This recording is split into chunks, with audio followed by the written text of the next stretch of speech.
saying that none of us is without fault. Each of us have carried or yet carry a quality that makes us unattractive to God and unattractive to others.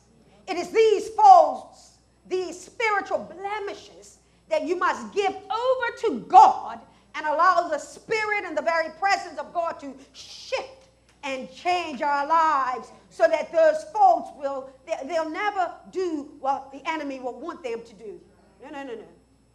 We want to correct the natural fault line so we can't keep on saying, well, my mama did it that way. Well, my daddy did it that way. Well, it's in my family. It's a family fault. Yeah, Jesus is going to help you right now. What will a natural fault line do?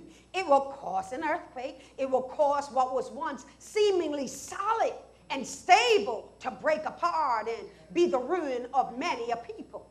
I tell you again, you come into the church, you join the church, you're very strong, but yet in that strength, the enemy knows, I'll just hang back, I'll just leave things alone, maybe for 3 months, maybe for 3 years, maybe for 5 years, then I'll begin to rattle their cage, and I'll begin to reveal the fault that's lying beneath the surface. That's why every day, my God, every time we get together, we got to put it under the blood. Somebody say, under the blood. You got to put it somewhere where it can't creep up and destroy your character, where it can't creep up and destroy your testimony. Look to your neighbor and tell them, we must repair our fault lines. Oh yeah. You see, church, when you testify of what God has done in your life and how you will never go back, this is a testimony that you have allowed God to fix the fault. And let me further say that unless you daily present your body as a living sacrifice, the dead fault will come alive again and seek to ruin your godly walk. The devil just wants to embarrass you.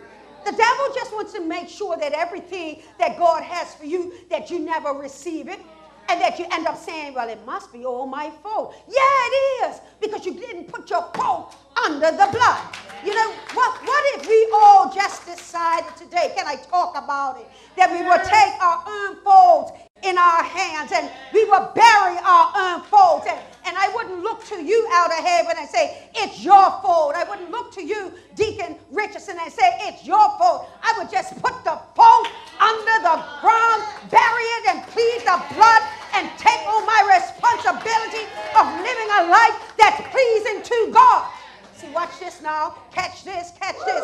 Isn't it amazing, ladies and gentlemen, that we are very eager to blame someone or to fault someone, but yet when things go right, we don't want to blame that person for that. So why don't we just take full responsibility for everything that we do and thank God for when he brings us through.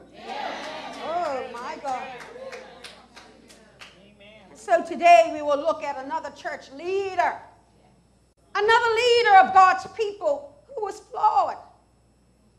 The leader found himself going back to who he was previously. Oh, I promise you, children.